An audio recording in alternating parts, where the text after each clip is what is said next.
There comes a moment, quiet and unannounced, when you discover that a person has been placed before you, not by coincidence, not by mere happenstance of time or geography, but by an assignment far deeper than human arrangement. You might have thought your life was your own map to draw, your hours your own to fill, and your companions yours to choose. Yet now and then, there steps into your days someone whose presence unsettles your comfortable design. This person is assigned to you. Not chosen, not purchased, not predicted, but entrusted. The assignment is rarely explained at first. It might arrive as irritation, inconvenience, or an unwelcome demand upon your peace. But beneath that appearance, hidden like treasure in unmarked ground, lies the secret work of your soul's formation. You may think you are the helper, the mentor, or the rescuer. But often you are the one being refined, your edges softened, your pride dismantled, your compassion awakened. We spend much of our lives longing for purpose, for a divine handwriting on the wall telling us what to do, whom to love, how to serve. Yet the handwriting is not on the wall, it walks beside us. It interrupts our plans with its human voice. It weeps, it errs, it asks for patience. The lesson is that God's callings are not always grand commissions, they are living beings. When one of them comes to you, it is not always announced with music and light. Sometimes it begins with annoyance. You will be tempted to say, "This person is not my problem," or "They are too difficult, too strange, too far from my kind." But that is the very sentence by which the lesson hides from you. The truth is, every soul that crosses your threshold carries an echo of eternity, and whether you recognize it or not, each encounter is a classroom of grace. The assignment may demand that you bear what feels unbearable, their weakness, their stubbornness, their blindness. Yet have you not been blind? Have you not been stubborn? What if your patience is their ladder out of darkness, and their presence the mirror in which your own frailties are exposed? The human heart is not perfected in the easy company of those we admire. It is perfected in the long endurance of those who test us. And if this seems cruel or heavy, it is only because love, in its truest form, always carries weight. To love someone who is assigned to you is to accept a divine apprenticeship, to be shaped in the likeness of mercy itself. Sometimes the one assigned to you is broken in ways that make you tremble. Their fears echo your own secret ones. You might think you were sent to fix them, but perhaps you were sent to listen. Listening, in this sense, is not passive. It is a sacred act, a silent shelter where the other may find rest. You will discover that by giving space to another's pain, you are enlarging the architecture of your own soul. Compassion is the great constructor. It builds unseen sanctuaries between hearts. And when you choose to stay near someone others would abandon, the universe shifts a little closer to heaven. There is also the strange and humbling truth that you yourself are assigned to someone. You may be their burden, their test, their silent tutor in patience. You may not like this idea. It offends the ego that prefers to imagine itself as savior, not student. Yet that is the paradox of divine relationships. We are each both shepherd and sheep, both the balm and the wound. There are people who enter your life not to receive your wisdom, but to reveal your need of it. They draw out of you what was dormant, kindness that had gone to sleep, humility that had been buried under pride, gratitude that had withered in self-sufficiency. And though you might resist the lesson, the teacher is relentless in mercy. He will keep sending such souls until the heart learns its proper shape. The assignments of providence do not always last forever. Some are brief, a conversation on a journey, a stranger's request, a fleeting intersection that still leaves an imprint on eternity. Others linger for years, shaping entire seasons of your life. There will be times when you grow weary and say, "How long must I bear this?" But the question misunderstands the nature of love. Love does not measure duration, it measures depth. When you pour yourself into another, not because they are deserving, but because they were given, you participate in the mystery that holds the stars together. For the same love that keeps a world in orbit also binds one heart to another across time. In the quiet hours, When you wonder why this person was given to you, remember that assignments are not rewards. They are revelations. The soul learns not by theory, but by friction, by the holy grind of relationship, the gentle bruising of compassion's cost. Every time you choose understanding over irritation, forgiveness over pride, presence over avoidance, something celestial happens within you. It is not noticed by the crowd, not recorded in your array summe, but heaven takes note. For the shaping of a soul is quieter than thunder, and yet more lasting than mountains. And if one day the person assigned to you becomes the one who hurts you, the mystery deepens still. Pain is never the teacher we ask for, but it is often the one that teaches most thoroughly. The wound they give may become the place where divine light enters, where your own self-centeredness is shattered and replaced with tenderness. You will find, in time, that even betrayal can be transfigured into wisdom, that even disappointment can sow the seed of grace. The one who injures you might be unaware that they are, even in failure, serving your sanctification. And you, if you forgive, become a living testimony that love is not dependent on perfection.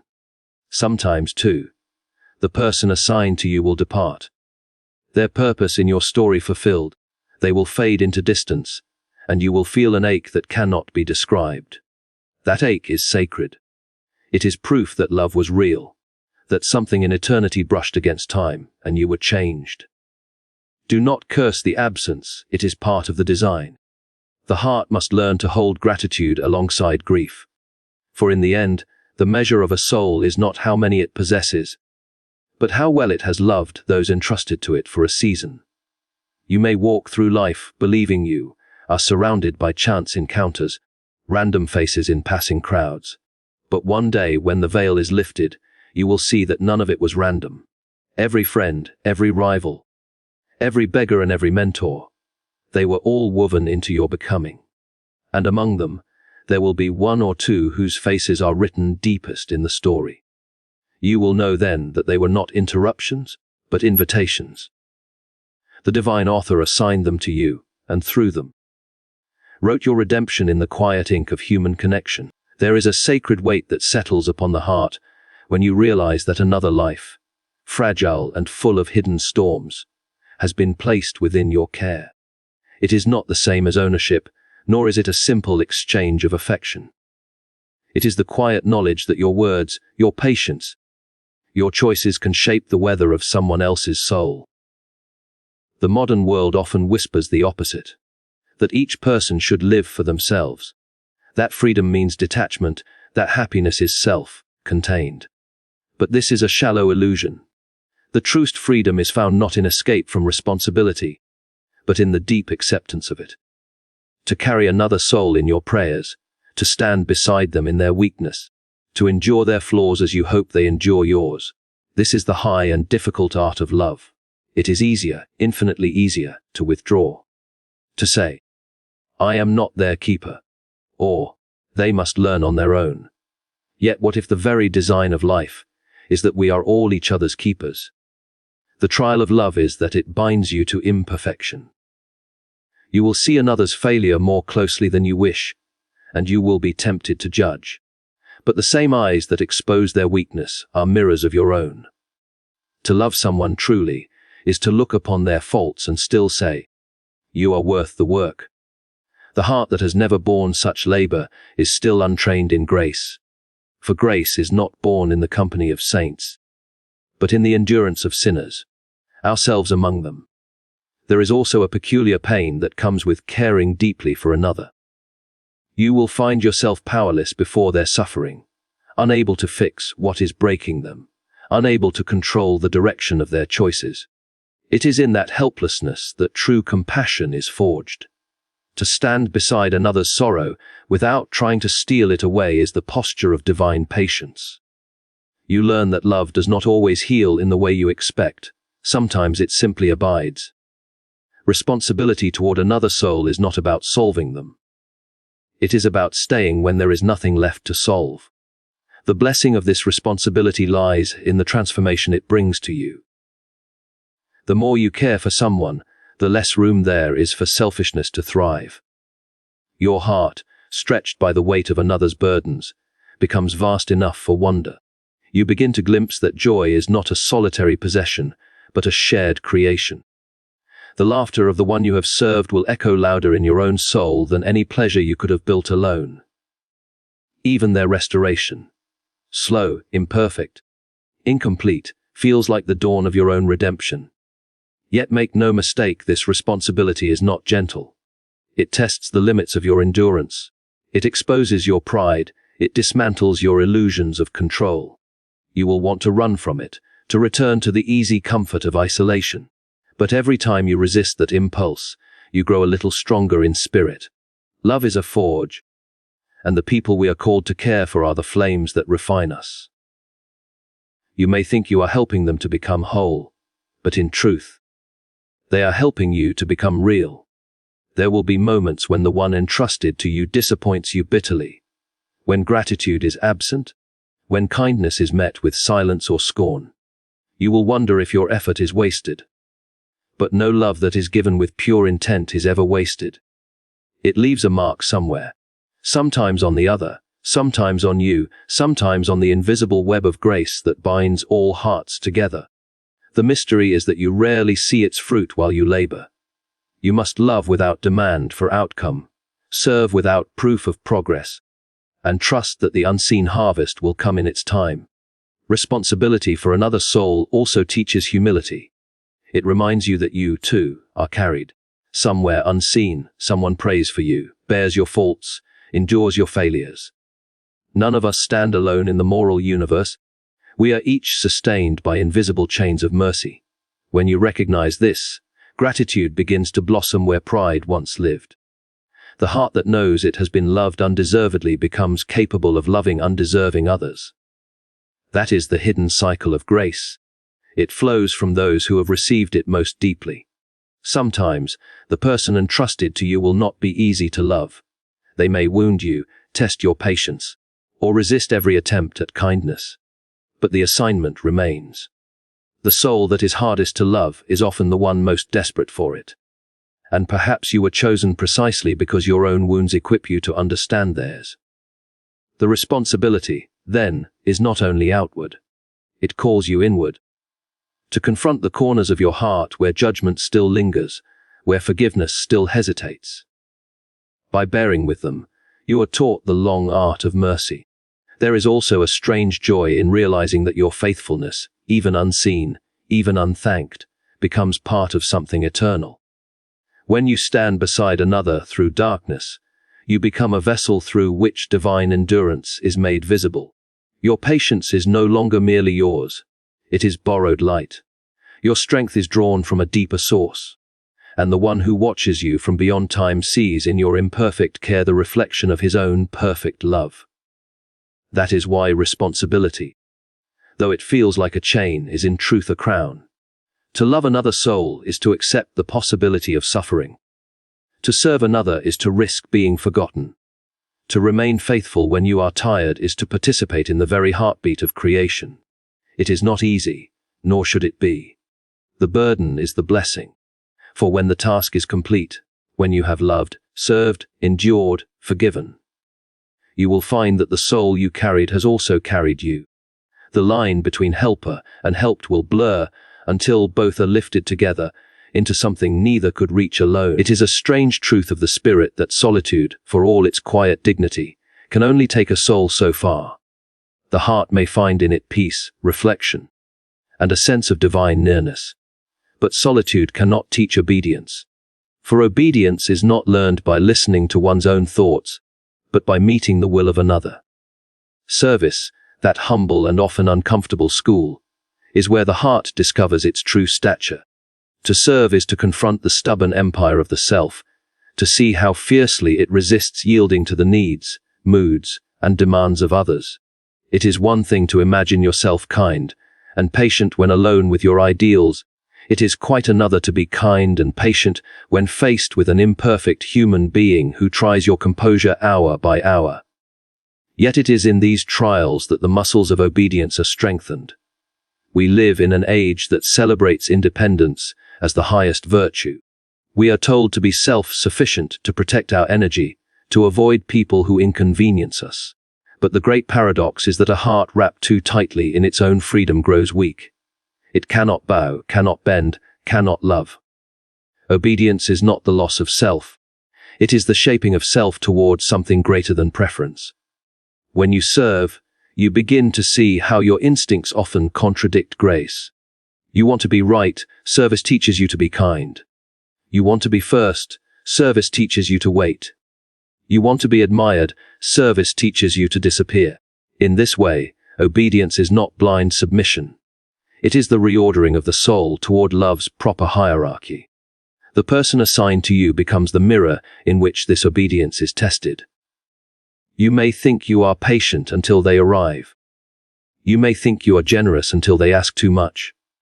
Then you learn that virtue is not an ornament, but a discipline.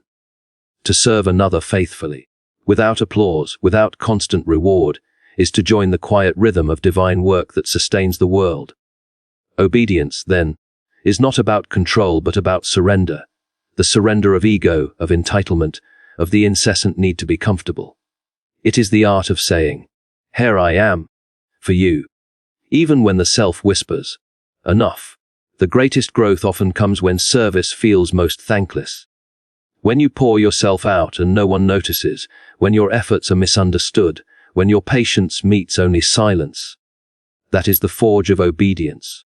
In those moments, you discover whether you serve out of love or out of pride.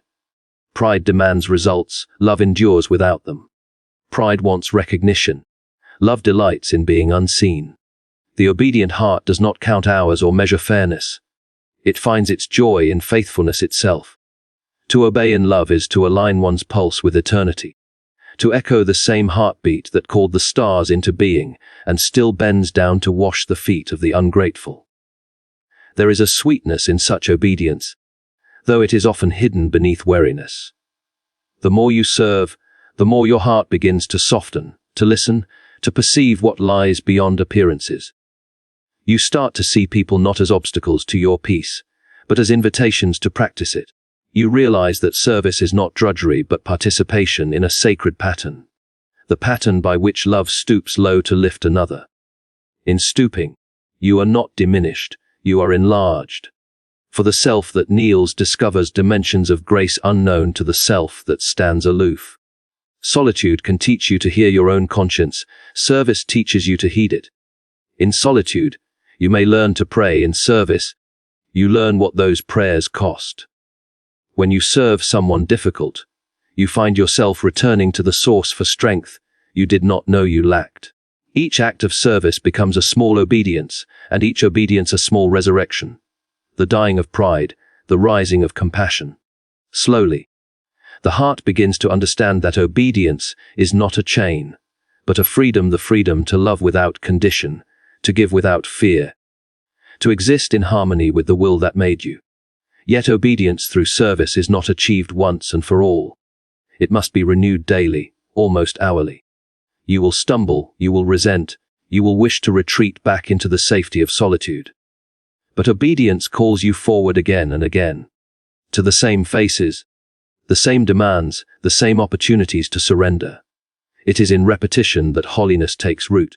Just as a tree grows strong by enduring the same winds each season, the heart grows steadfast by choosing love where it once chose comfort. The obedient heart does not wait for inspiration, it acts out of devotion. To serve is also to listen. The obedient soul learns that love has its own language, one spoken not in grand gestures but in quiet constancy. The way you hand a cup of water, the tone with which you answer, the patience in your waiting. These are acts of obedience written in ordinary hours. Service trains the heart to find sacredness in smallness. And it is there, in the unnoticed corners of daily duty, that the soul begins to glow with a quiet light. When all is said and done, obedience through service is the soil from which joy grows. Not the fleeting joy of comfort or success, but the deep, abiding joy of alignment, with truth, with mercy, with the heart of God.